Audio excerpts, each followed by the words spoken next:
my shoes and out the door. 5, I'm alive. 6, 7, 8, feeling great. Hello and welcome back to Beyond Your Wildest Genes podcast. My name is Dr. Noah DeCoyer and I am your co-host. Today I'm super excited to have my fellow Primal Blueprint Coaching Program graduate Michael Rutherford on the podcast today. Great to hear your voice again, my friend. Hey, how's it going? You know, I don't know, maybe 2-3 months ago we had a nice long chat, and I felt like we were already doing a podcast interview, so I figured I should have you on as soon as possible. It did kind of feel like that. But let me do your bio and then we'll get started, okay? Sounds good. Great. So Michael is a lifelong athlete with an extensive history in exercise and nutrition.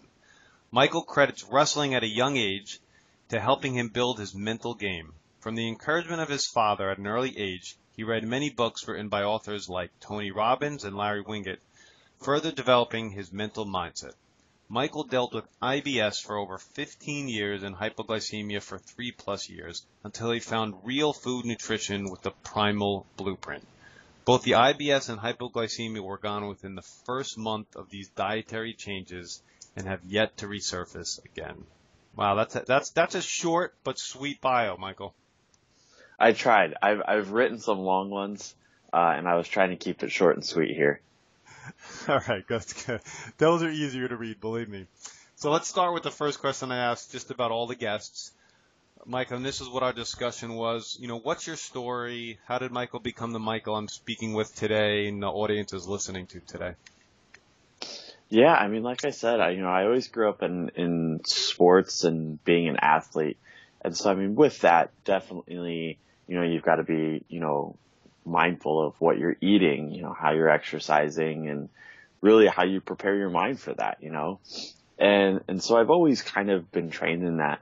I had a really good coach in wrestling in high school, he was actually a firefighter and competed in the firefighter games, and he was super tough and always was pushing us. I mean, to the point of it was probably unhealthy, but in a physical aspect, but what that did for our mental state was incredible.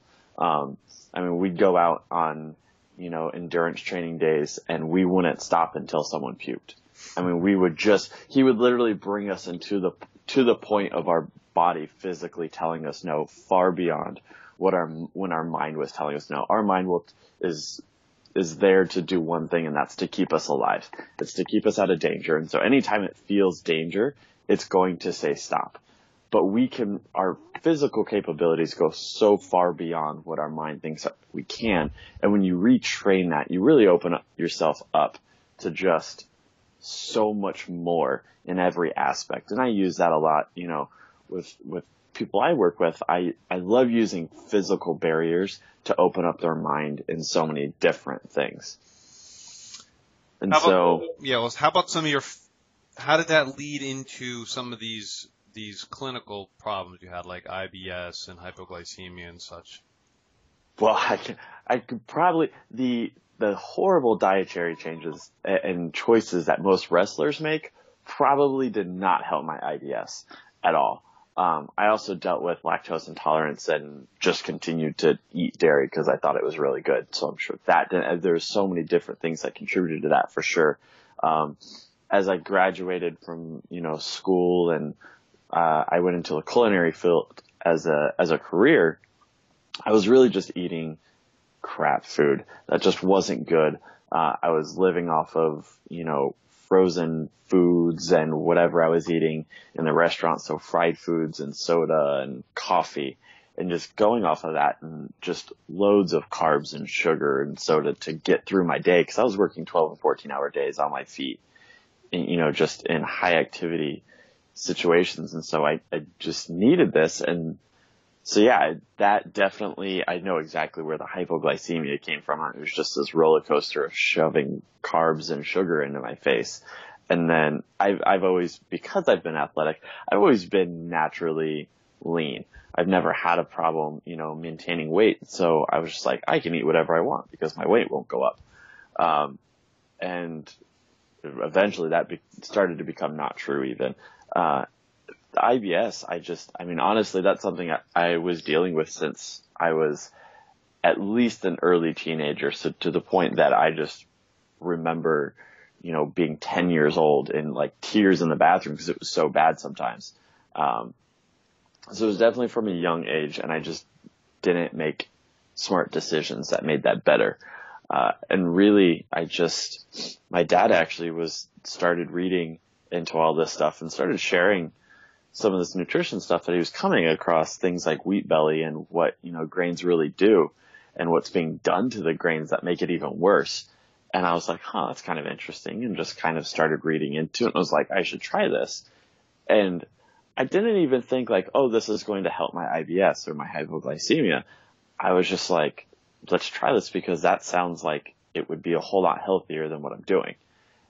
And all of a sudden, after about a month, I realized I hadn't had a case of like really low bad blood sugar in weeks. And this was a regular occurrence, if not daily, at least multiple times a week. So to go several weeks where I couldn't remember the last time it happened was incredible. And I've, had digestive issues so bad that I've called out of work. I had a 20-minute drive and had to stop 4 times on the way to work one time. I've had cases that it was that severe. And all of a sudden I realized, and I hadn't had any problems in the last month. I was like, this is incredible. I can't remember the last time in my life I've gone a month without, any kind of issues like that. So it was really just extremely eye-opening for me. And I just started digging in. And I think in the first year, I read over 30 books on the topic. It was just, I couldn't get enough. And that was when I realized I had to do something more than just read books. And that's where I got into the Primal Health Coach program. I'm now going through the Nutritional Therapy Association's program to become a practitioner in nutritional therapy. Excellent. When will you be finished with that program? November.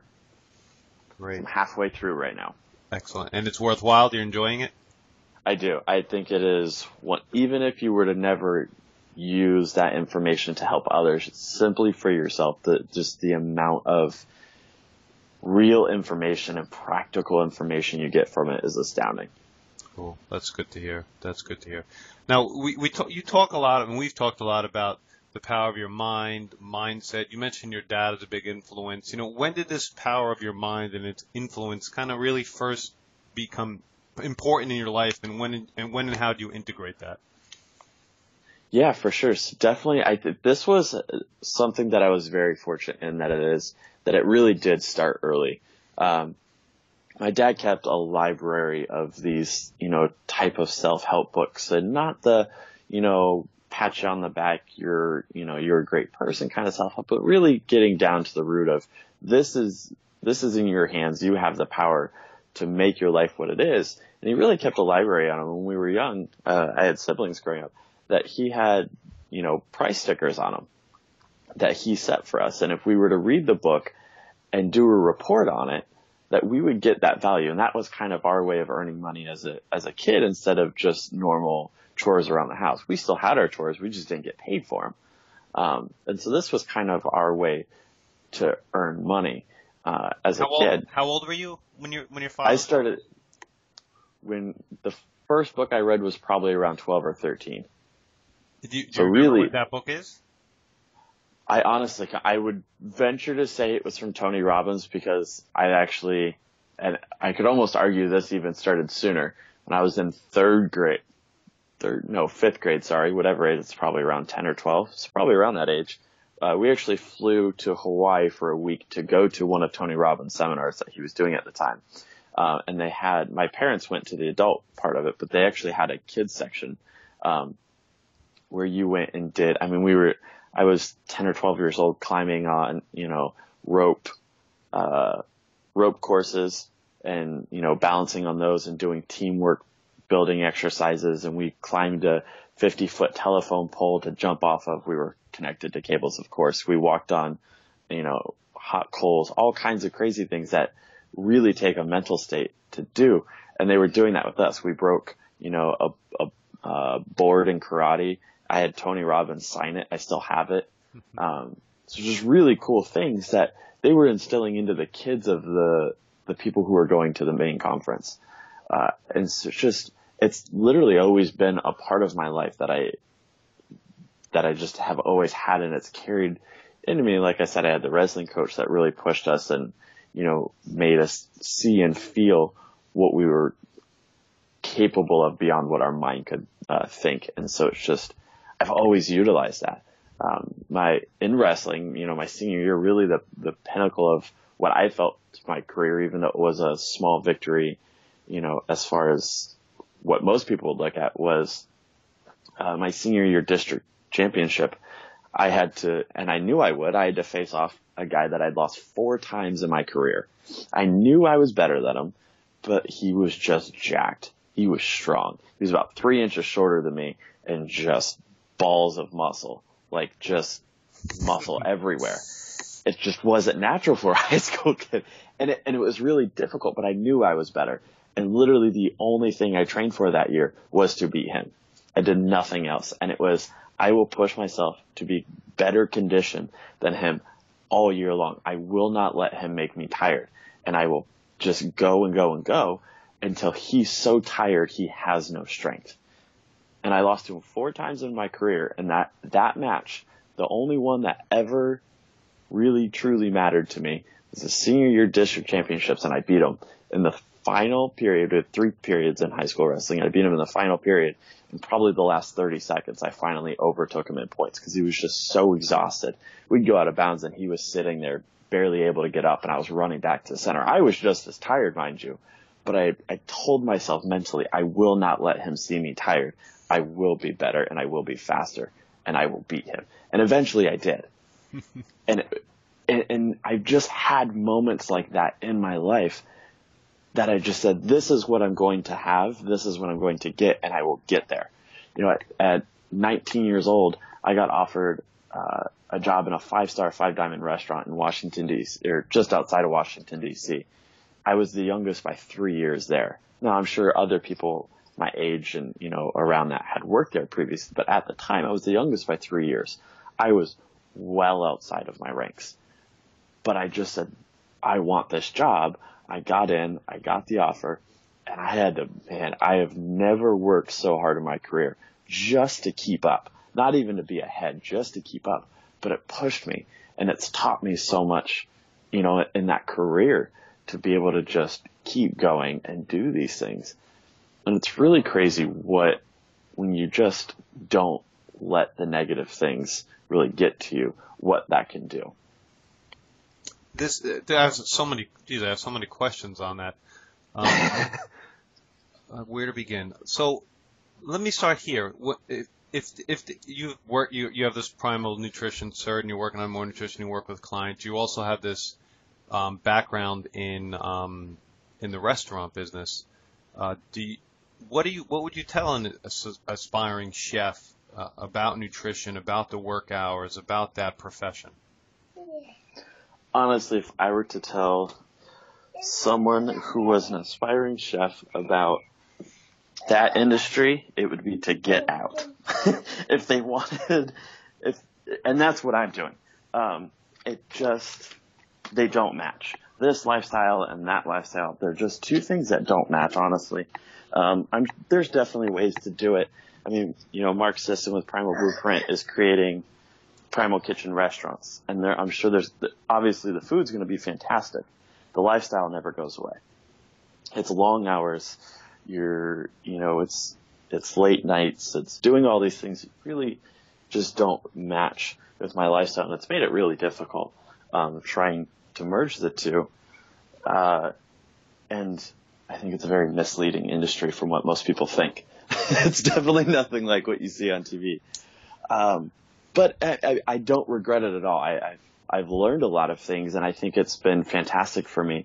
And, if it is something you want to do and you want to go after it full-hearted.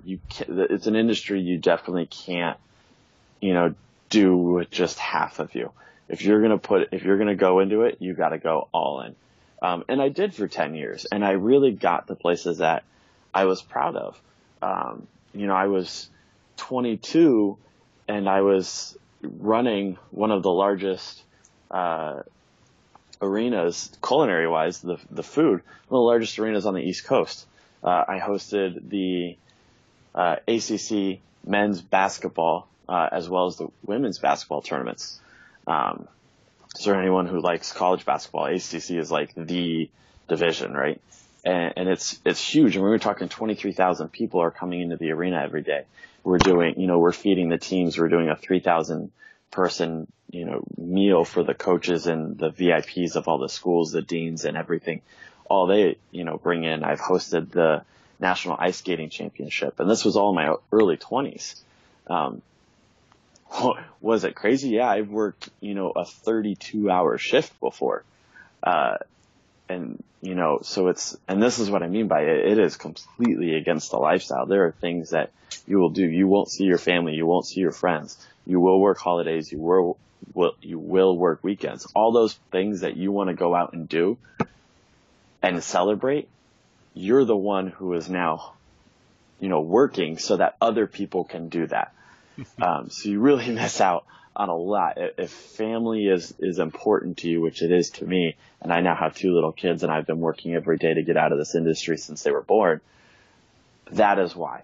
The divorce rate in this industry is huge. I ask you somewhat selfishly because my 12-year-old thinks that this might be something he might be interested in, and I think he loves to eat really good food. I don't necessarily think he wants to really cook really good food, but I'm not sure.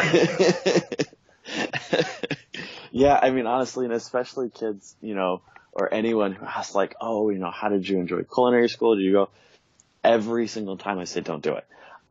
Every day of my life, I wish I would have gone to just the local community college who had a great program for 1/10 of the cost. For a reference, I was lucky enough to at least get my associate's degree and not just a certificate from my culinary school. But that associate's degree, a 2-year degree, cost me $43,000. I hear you. I hear you. We're going to the local community college, again getting my associate's degree, and was a really good program. They had just remodeled their kitchen too. I think would have costed me about $6,000. So it's just, it's one of those things, and I got sucked in, and a lot of people do, but that's always my advice. Anytime, if you're going to do it, at least just go to a community college, because if you end up not wanting to do it, you didn't waste as much money. I would say I had 40 people in my class that graduated with me at the time, and I know of about maybe 20% of those who are still working in the industry 10 years later. Cool. I understand totally. Now, you've mentioned 2 really big mentors in your life. Your father, which has been a big mentor in my life, my father, and Tony Robbins. A few other mentors that have really stuck out, really helped you along the way? Yeah, lately I've been really stuck on Eric Thomas. I don't know if you've heard any of his stuff. Yes, I have. He's fantastic, and I listen to him on at least weekly basis, if not almost daily. And that's really what I try and tell people, especially when they're first starting and trying to retrain their brain. This can't be like an every once in a while thing. Recently, when I really just hammered this in, and I've really taken this in because I wanted to start putting it into my clients and who I work with, is that I knew I had to submerge myself in this. And I'm talking like 1 to 2 hours at least every day. Any opportunity I had to play something from any of these, even if it was just going on, one of my favorite things is just going on YouTube and searching motivational videos on mindset and your mental state and just listening to those. And it's like compilations of all different types of speeches, just whatever it is that I could get a hold of every single day, multiple points throughout the day, whether it was a 20-minute car ride into town to get groceries, or, a 30-minute workout, or just, sitting in quiet for an hour and listening to it. Whatever I could do, whenever I could do it, I did. And even now, I would say I still spend 30 minutes to an hour at least listening to something every day. And it's a constant reminder. I actually was just having a conversation with someone the other day about this and how true it is. And I was actually really struggling with it for a while because I thought that I wasn't doing it well enough because I was still having negative thoughts and negative, feelings and emotions going on. And I was like, man, I'm just not doing this right. And it's not that we ever lose that. It's that we learn and we train and we realize how to overcome that and how to not avoid it, but to quiet it and overpower it. And by it, I mean the negative sides. And so it's really just this battle, and you just learn to start to win the battle instead of losing and letting those negative emotions take over. You know, don't worry about your daughter in the background, Michael. That makes this interview more real. So don't worry about that. I get the impression that you probably listen to this every morning, but just kind of a plug, and for someone who wants to get their mindset right, in the right mind frame, right in the morning, Sean Croxton's Quote of the Day podcast is fantastic. That's a good one. Yeah, you know, because that's where I first heard about Eric Thomas. It's a quote. It's 10 to 15 minutes. You listen to it. I listen to it on double speed, so I'm done in 7 minutes, and then it's 6 days a week. And it's a simple way to get your mindset in the right direction for sure. Yeah, it really is. I mean, it's just, and again, it's little things like that, and definitely first thing in the morning. That's really the most crucial. In the first actually 5 to 10 minutes you wake up, your mental state is extremely impressionable. And if you start your day on a negative thing, and that's why, alarm clocks, people get so negative about their alarm clock, and that can actually retrain your brain for the entire day. And I know some people, need the alarm clock to wake up. I'm really thankful that I don't. I have kids that wake me up instead. But, if you go to bed early enough, you can actually wake up without the alarm clock. You'd be amazed at how much better your day actually starts simply because you don't have that negative, annoying, whining sound of your alarm clock going off. And you wake up naturally and you feel better. Yeah. And it could be the sleep. It could just, there's so many different things that go into it. But your whole day is better, and it's really incredible what that can do. Just that one simple change. Yeah, one of my partners, Dr. Michael Akinfora, we listen to podcasts and books constantly through Audible, and he's called it, since I've met him, University on the Road, and it seems like you do that as well. I mean, I listen to some music and I listen to some sports radio, but I listen to a lot of podcasts and a lot of books in the car, a lot. Yeah, I mean, that's how there's no way I would have gotten, all those books done in that first year. And I still continue if it wasn't for Audible. Because, I mean, luckily, because of the situation that I had at work at the time, I had about 4 hours to myself every morning. And I'd be walking around the kitchen with headphones in, and the next person would walk in the day and be like waving in front of me because I'd just be so immersed in it and not even hear them. And so, but yeah, it's fantastic. I'm in the car, I play it, if I'm working out, I play something, and it's just, you find time, right? You either do or you don't.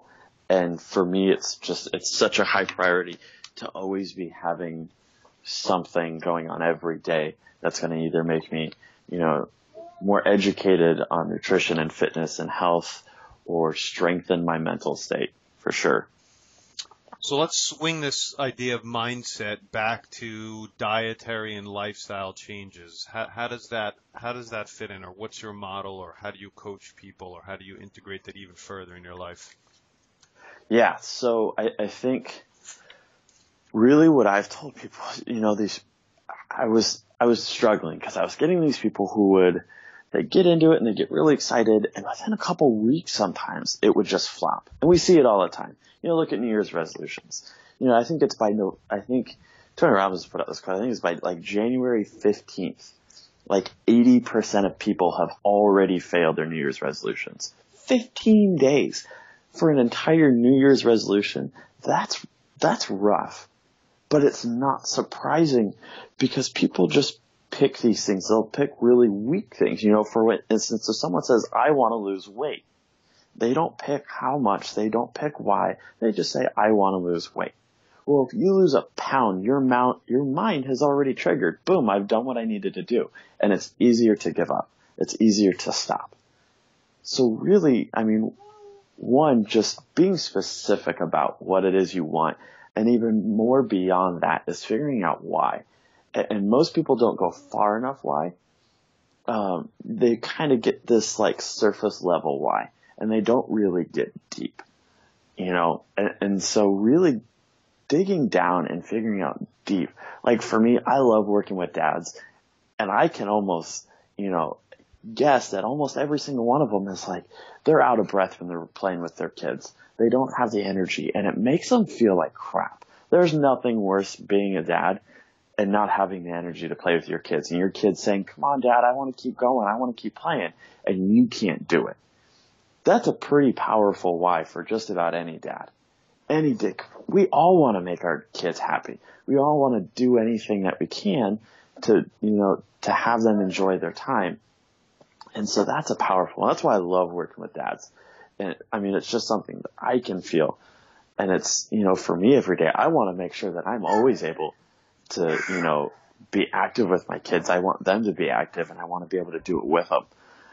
And really just lead that by example. And that's another one is, regardless, kids are products of what they see. They're like sponges. And if they see you, it doesn't matter if you tell them, eat your vegetables, go outside and be active. If you're sitting inside eating potato chips and watching TV, your kids are going to sit inside, eat potato chips, and watch TV no matter what you tell them.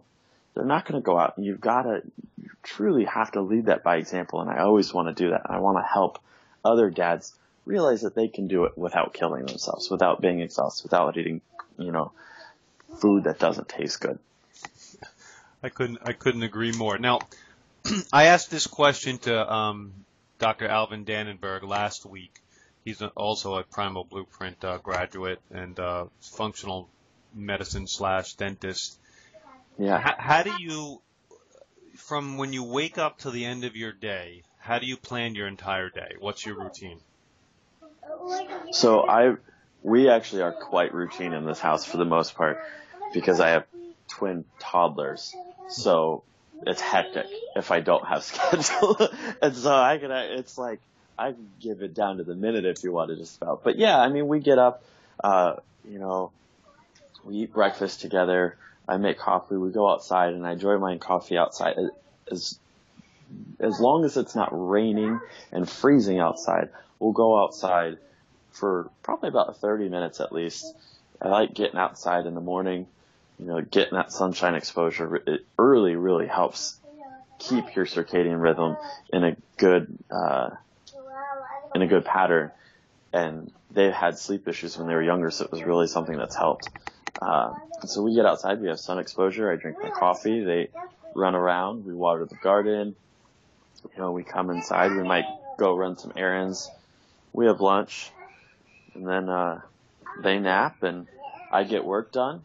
I either get work done or go work out, and we play in the afternoon. If I work, then, I'm actually separated with their mom, so I have them in the beginning of the week when I have my days off, and they go to their moms on the weekend. My work days, I work 4 long days so that I can have 3 days with them.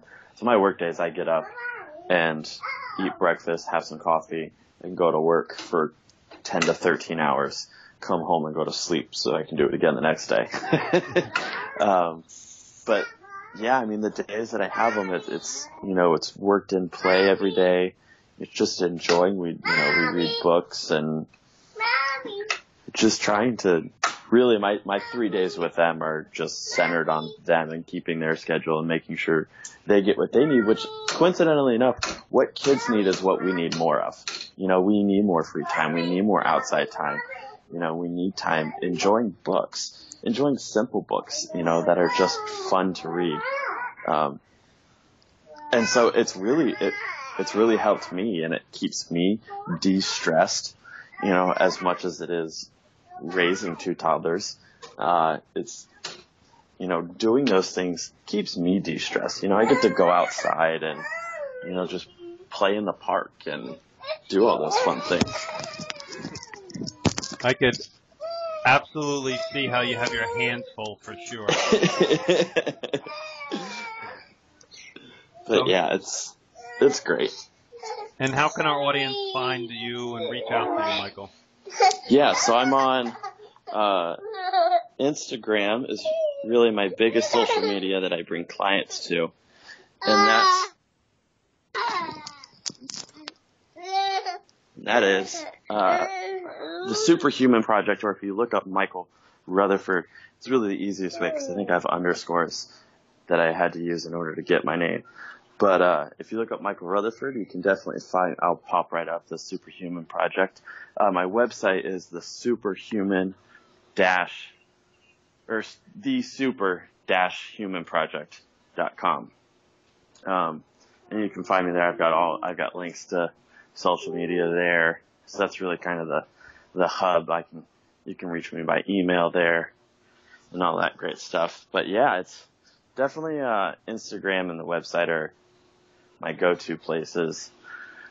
I do run as well as a Facebook group that's really meant for just dads. It's all, I throw in my business every once in a while. And I let everyone, that joins know that up front. But really it's just a place it's specifically for dads. And I honestly don't remember. I think it's Superhuman. I think it's Super Dads and it's, real food and fitness just for dads. And it's just a place for, dads to come and just have, a place that can be, just an accountability place or just support and just learn. I feel like moms, there's mom groups everywhere. And especially for, moms trying to lose the post-baby weight, and there's groups left and right.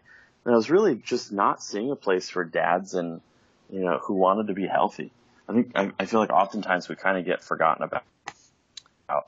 I totally agree. I think some of it is just dads are kind of, or just guys in general are often, kind of afraid to speak out that, they want to look better. It's almost become socially acceptable for women to want that, to chase after that vanity, or, even if it is just vanity and they just want to look better, or if they want to feel better. And I feel like, as guys, we've kind of been left behind in that. And so this group is just kind of like, hey, it's okay to want those things. Let's support each other in that and just go after that and share. I share a lot of free stuff in there. I do a lot of the videos that I'll post other places. I post in there. And then actually just recently, I guess a great place to find me, here's kind of a little plug, is I just took over as the head coach for the Vimify program for Primal Blueprint 21-Day Challenge. So it's a really awesome program. It's $10. That's $9.99. And you get access to the whole 21-day program. There's day-by-day steps and actions and goals. I'm there as daily support. It's a whole community. There's usually, 60 plus people that are doing this challenge with you, and it's just all in community. It's a really great program. It blows my mind that it's available for $10. It's just, what you get, walks through all of the key concepts and the primal laws and gives you actions.